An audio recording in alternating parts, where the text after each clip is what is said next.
Este mismo Jesús, poderoso de ayer, es el mismo que hoy te dará su poder. Como escrito ya está, todo puede el Señor. Como ayer también hoy y por la eternidad.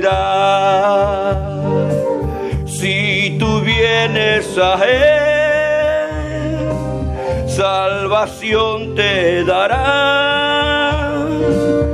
Dale tu corazón, libre y sano te hará. Si tú vienes a Él, salvación te dará. Dale tu corazón, libre y sano te hará. Muy bien, hemos cantado del Linario, gracias al Señor. Hemos alabado a Dios. Bienvenidos a su estudio bíblico los días miércoles a las 7:30, estudio bíblico miércoles a las 7:30. Después de haber llevado a cabo este estudio, nosotros lo editamos adecuadamente y lo subimos a la plataforma de YouTube y a la plataforma de Facebook para que usted pueda disfrutarlo despacio desde su casa y pueda llevar la secuencia de cómo estamos estudiando precisamente el libro de los Hechos. Estamos en eso, estamos estudiando el libro de los Hechos.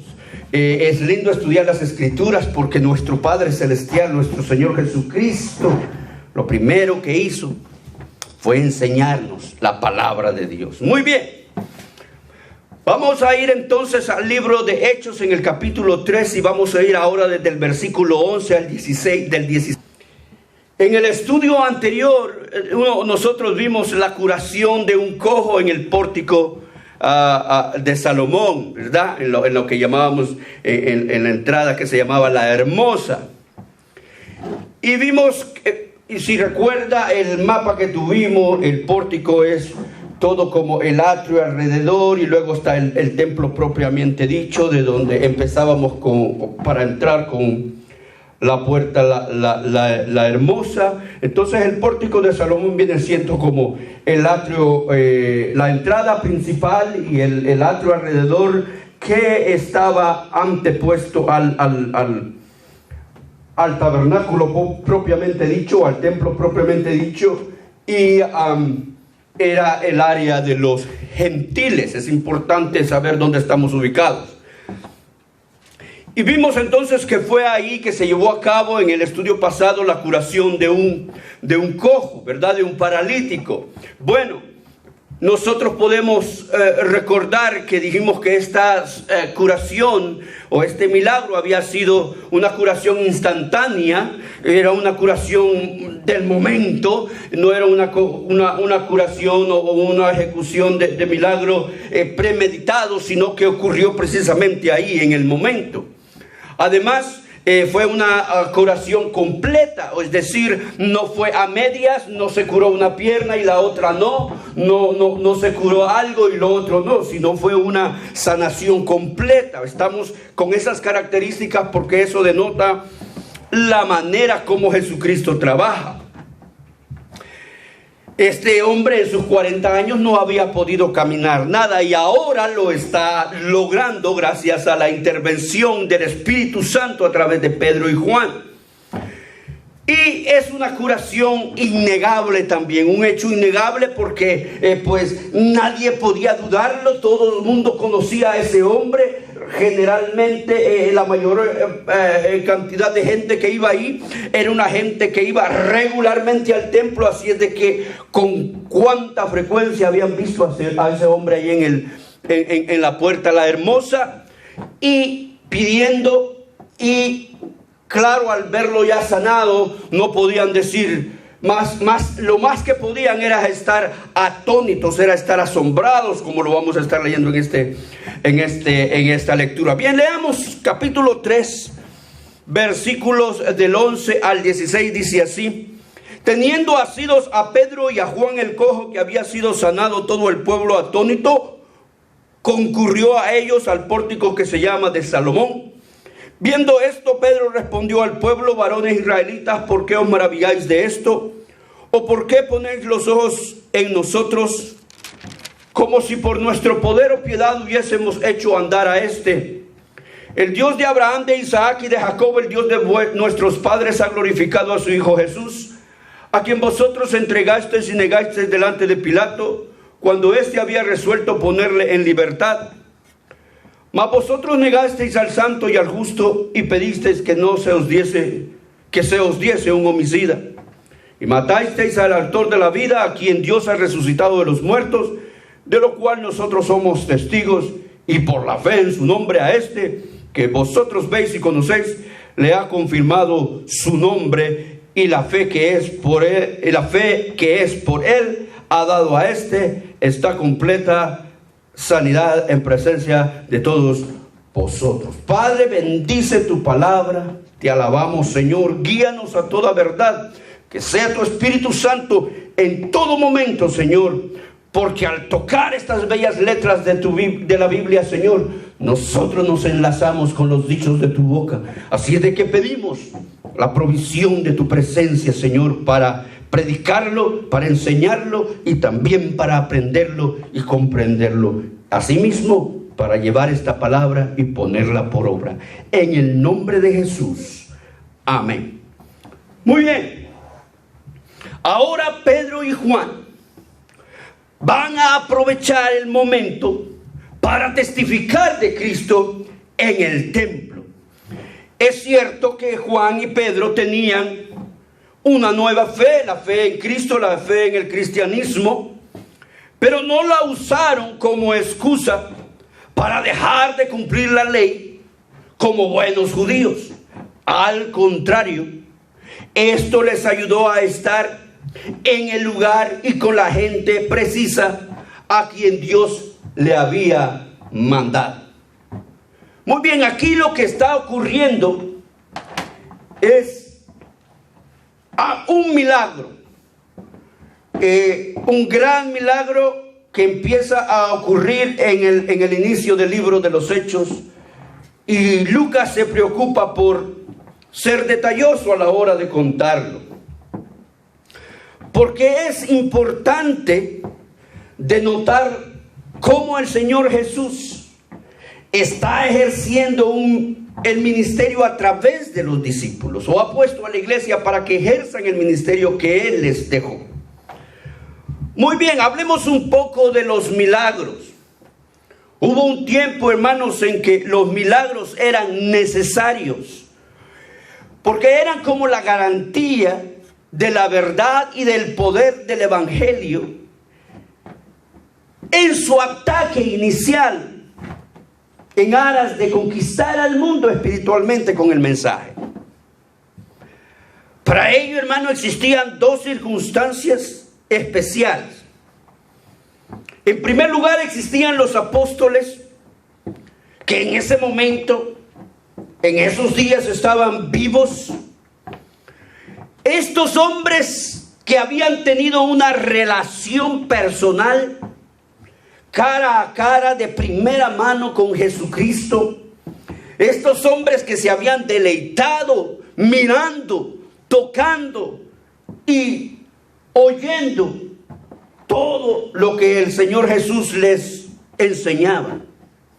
Existían estos apóstoles, a quienes era en primer lugar, a quienes fue heredado el ministerio de Jesucristo y el hecho de hacer milagros. Ahora existía también una atmósfera en estos tiempos de expectación y fe. Aparte de que era un mundo lleno de desesperanza por muchas cosas, eran esclavos, estaban bajo el dominio de otra nación, tenían pocas libertades. Así es de que y su nivel de vida era bastante difícil. Entonces existía una atmósfera de expectación y fe donde la gente estaba dispuesta, hermano, a creer lo imposible, donde no estaban más confiando en otras cosas, porque no había mucho de qué aferrarse para entonces. Así es de que si vemos el versículo 11, si usted se va conmigo al versículo 11 y vamos empezando a estudiar los versículos, nos vamos a dar cuenta de cómo la gente reaccionaba, porque era como que si vivían pendientes de que las cosas sucedieran. Hermano, ¿han dejado de producirse los milagros? Definitivamente no han dejado de producirse los milagros, porque nuestro Dios nunca ha cambiado. Él es el mismo de ayer, de hoy y de siempre. Los hay todavía, claro que sí. Los ha habido siempre y por todas partes.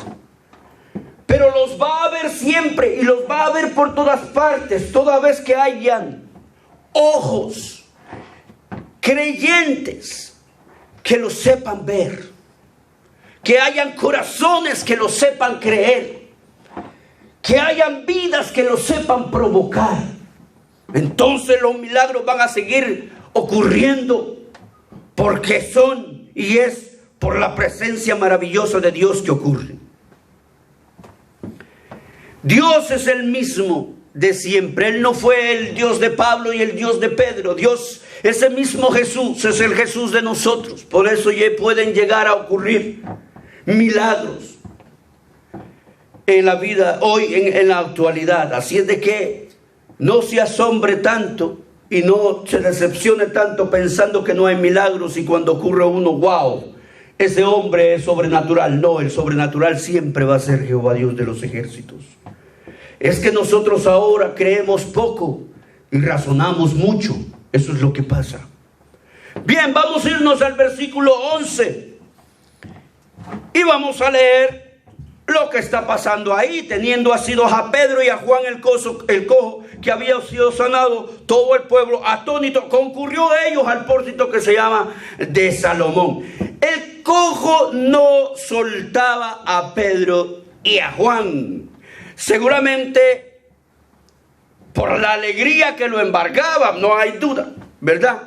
Gritaba y saltaba. Dice, si usted se retrocede al versículo 8, usted va a ver que este hombre saltaba de contento, ¿verdad? Y estaba alrededor como que no los dejaba moverse, como que no los dejaba pasar. Aparte que había una gran conglomeración de gente, imagino, ¿verdad? Y estos apóstoles querían entrar al templo propiamente dicho, y este hombre no lo dejaba, y encima de eso llamó la atención de la multitud.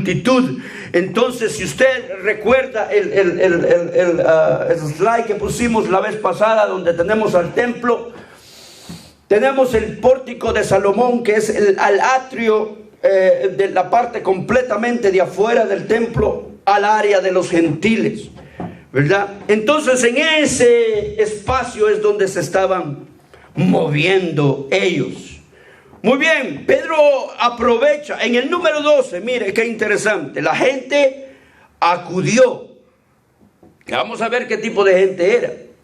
Ahora dice en el verso 12, viendo esto, Pedro respondió al pueblo. Interesante que Pedro viene y aprovecha y no le queda más a Pedro que explicar lo que ha pasado. Porque hay mucha gente que tiene diferentes opiniones, que tiene diferentes reacciones, ¿verdad? Y claro, es algo sorprendente. Entonces, en primer lugar, Lucas deja ver o plasma la explicación que hace Pedro, y Lucas muy fielmente trata de plasmar las palabras y la actitud del Pedro al predicar así este mensaje. Lejos de ser un mensaje doctrinal, es un mensaje al estilo de Pedro. un relato explicativo de la obra de Dios. Mire qué interesante. Nosotros ya tuvimos el primer mensaje de Pedro y ahora tenemos este segundo mensaje, que es una explicación. Y este mensaje usted va a ir mirando que es un mensaje un poco más sencillo y más completo. Este sería como el modelo de sermón más cercano a lo que los apóstoles predicaban en esos días, que era básicamente el mensaje de Cristo. Un mensaje pues cristocéntrico, sin dejar de citar el Antiguo Testamento para reforzar la proyección mesiánica de Jesús. Siguiendo con el versículo 12, nosotros vemos a estos varones israelitas a quienes Pedro se dirige, y Pedro les dice en otras palabras: ¿y por qué nos miran? ¿Por qué se clavan en nosotros? Y no crea que estoy hablando del caliche de nuestra tierra, no. Realmente cuando Pedro sanó al paralítico, le dijo que clavara sus ojos en ellos, ¿verdad? Cuando Pedro hizo la acción de sanidad. Y de esta misma manera, todas estas gentes estaban clavando su mirada en ellos. ¿Y cuántos han estado pensando: ellos son los sanadores? Entonces inmediatamente reacciona Pedro. Y primero, hermanos, recordemos entonces que le pidieron al paralítico que lo viera a ellos. Y ahora no quiere Pedro que los miren a ellos. Y al principio le estaban diciendo al paralítico: míranos. No es una situación difícil de entender, porque Pedro dibuja en este relato que para recibir de Dios, hermanos, se debe fijar la mirada no al nivel humano, sino a Dios. Para una vez que se reciba el milagro, mantener la mirada también en Dios, para darle a Él la gloria y la honra, y no a los medios que Dios ocupa para llevarnos o para darnos un milagro. Esto podemos aplicarlo hoy en día, así como preguntándonos cómo vemos a los hombres de Dios. Hay muchos hombres de Dios, muy buenos hombres de Dios, muy buenos siervos de Dios viviente, ¿verdad? Verdaderos siervos de Dios, llenos del poder del Espíritu Santo. Los ha habido y seguramente los sigue habiendo ahora. No los podemos, hermanos, nosotros idolatrar por la manera de ser de ellos o por la manera de actuar, porque todo lo hacen para servir a Dios. Pero tampoco los podemos menospreciar, sino tenerlos en buena estima. Todo siervo de Dios para ejercer un milagro solo es el medio material que Dios utiliza para que esto se lleve a cabo. Así es de que no es malo, hermano, que usted admire a alguien, a un pastor, a un ministro, a un siervo de Dios por sus cualidades en el ministerio. No es malo que hasta cierto punto usted sea un seguidor de tal líder. El peligro que debemos cuidar todos es no llevar de ninguna manera y bajo ninguna circunstancia la gloria al hombre, sino a Dios. Debemos aprender a separar al hombre del ministro, que por supuesto merecerá respeto, merecerá la consideración de su posición, pero no debemos olvidar que es de Dios el 100% de toda la honra y la gloria, porque este problema al final termina llamándose idolatría, vanidad, vanagloria, y eso arruina las relaciones incluso entre Dios y los siervos de Dios. ¿Por qué no deben verlo a Él? ¿por qué no deben verlo a él? Pedro declara que es como todos.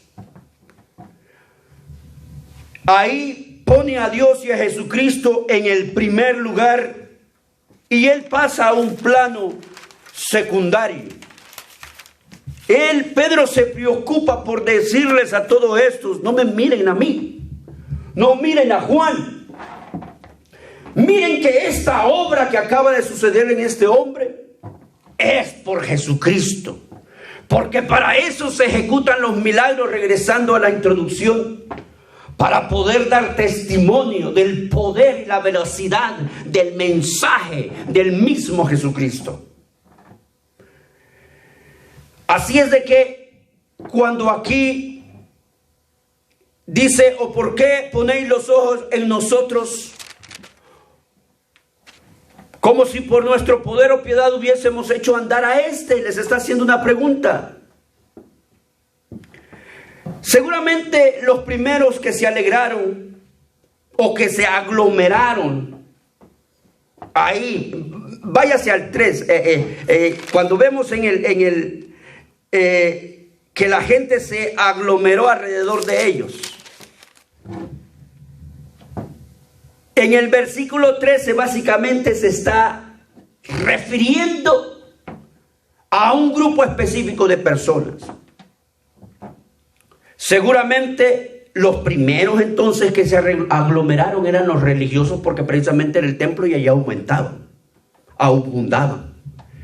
Entre ellos estaban los seduceos, que no creían en la resurrección, así que ellos fueron confrontados directamente por Pedro. No olvides que los seduceos y los fariseos gozaban de cierto poder en el templo, y así podían llegar en algún momento incluso a arrestar a estos apóstoles que estaban alabando al Señor, o que estaban estos apóstoles sirviendo a Dios, predicando de Jesús y expandiendo el mensaje de Jesús de Nazaret. Así es de que por la influencia que tenían podían llegar ellos a maltratar, como lo vamos a ver más adelante, a estos discípulos de Cristo. Y seguramente también estaban algunos de los que estuvieron en el templo, los que estuvieron en el día de Pentecostés. Muchos quizás de los que se rieron y no aceptaron, muchos de los que sí recibieron a Cristo, muchos pues de los que oyeron las enseñanzas de Pedro desde el aposento alto. Esa era la muchedumbre que estaba ahí. Si nos vamos al versículo 14 y 15, vemos entonces que Pedro se dirige de una manera bastante directa a los religiosos y les echa en cara su traición a Jesucristo, y les deja claro que fue inútil lo que hicieron, pues este Jesús aún estaba haciendo obras vivas de su gracia y de su poder, porque estaba vivo. No lo lograron matar. Los está encarando y le está diciendo: ustedes, en vez de escoger a este justo, escogieron un homicida. Ustedes escogieron aquel otro malhechor en vez de Cristo Jesús. Pero este Jesús ha llegado en este momento a estar vivo, y ustedes no lograron matarlo, no lograron acallar su voz, no lograron acallar su mensaje. Sigue vigente. Muy bien.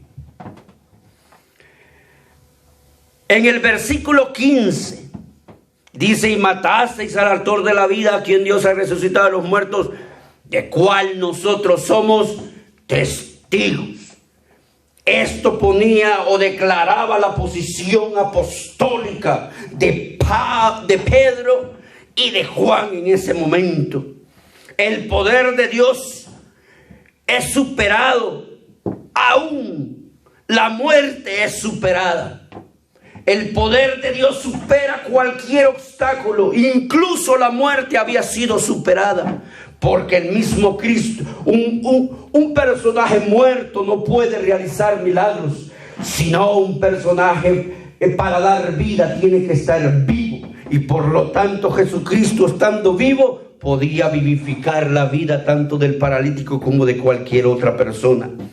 Ellos, hermanos, los apóstoles Juan y Pedro de este relato, eran testigos no solo de la traición de los fariseos y saduceos y demás religiosos que estaban allí en ese momento enfrente de ellos, sino de la obra de Cristo, de su ministerio como Mesías y de lo sobrenatural de su obra y de su mensaje. Su maestro, hermanos, quería que todos lo supieran y ellos estaban ahí para que todos. Así es de que el Señor está tratando de que a través de Pablo, de Juan, de Esteban, de los apóstoles, de todo siervo de Dios, se declararan que el Cristo no había terminado en la cruz del Calvario, sino que estaba vivo y estaba realizando sus obras maravillosas, como si estuviera Él mismo caminando en medio de todos. Él estaba haciéndolo, usándolos a ellos. Por eso la gloria y la honra no podía ser para ellos, sino para Jesucristo, porque era el único que había roto las cadenas de lo imposible. Si Él había resucitado, imagínense qué podía hacer con una enfermedad cualquiera. Bien, vamos al versículo 16. Vamos al versículo 16 ya para ir cerrando la sesión de hoy. Dice: y por la fe en su nombre, a este que vosotros veis y conocéis, le ha confirmado su nombre, y la fe que es por él ha dado a esta completa sanidad en presencia de todos nosotros. La sanidad es en el incomparable nombre de Jesús. La sanidad en el incomparable nombre de Jesús.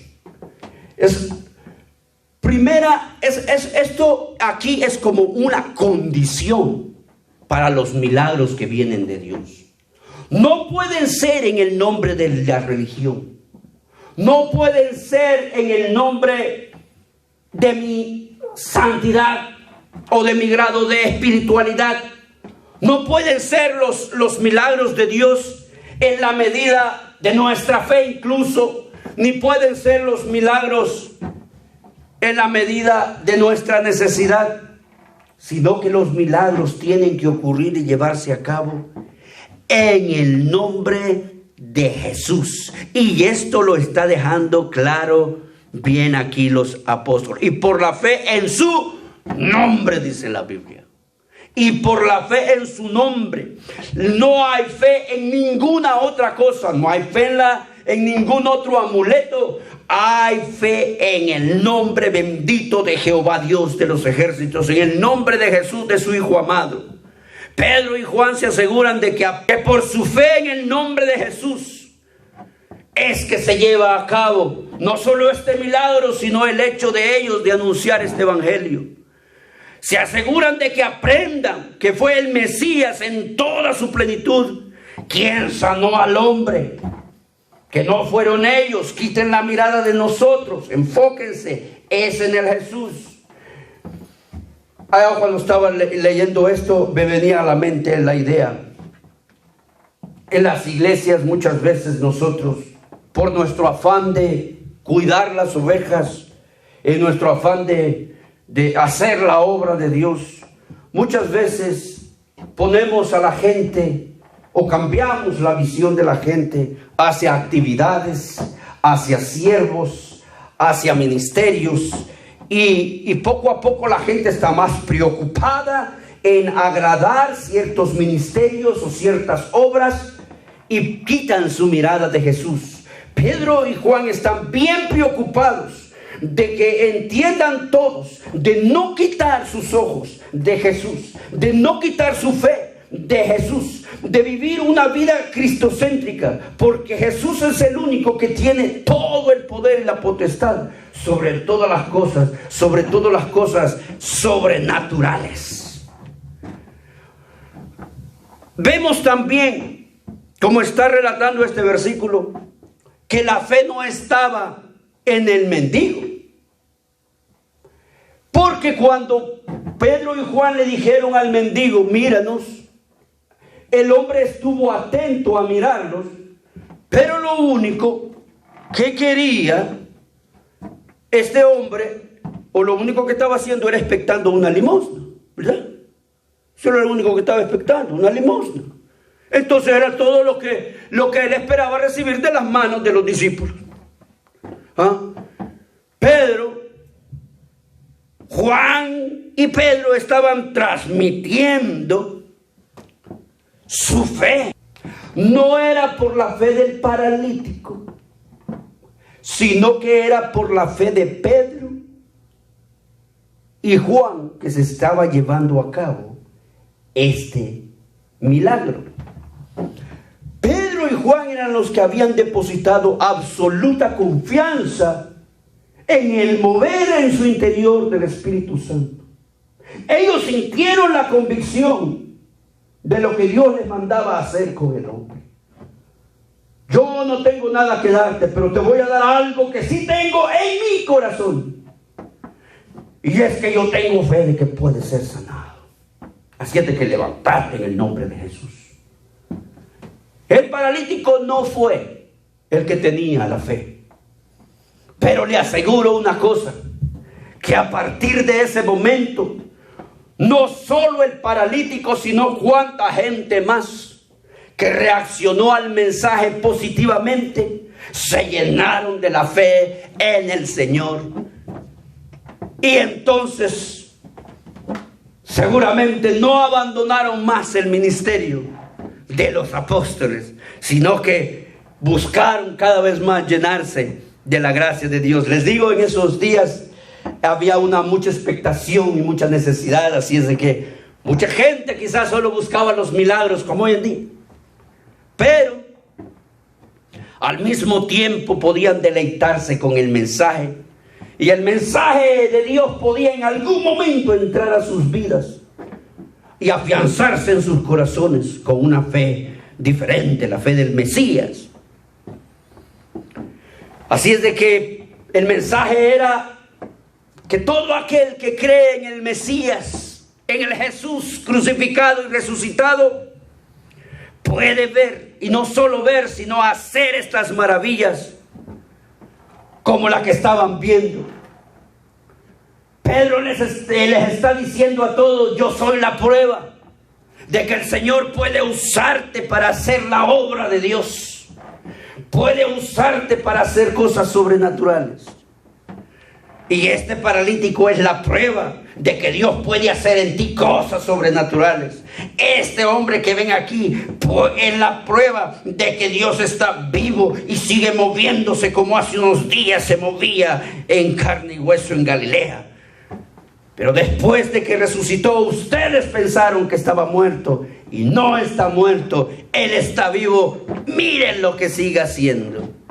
El poder en el nombre de Jesús es un poder delegado, hermanos, a nosotros, para despertar la fe en Jesucristo en nosotros y en los demás, y así lograr que cada día aumenten las voces glorificando a Dios por sus maravillas.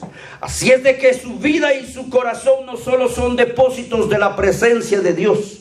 Su vida y su corazón no solo son depósitos de la gracia salvadora de Dios, sino que son depósitos también del poder de Dios para ejecutar milagros.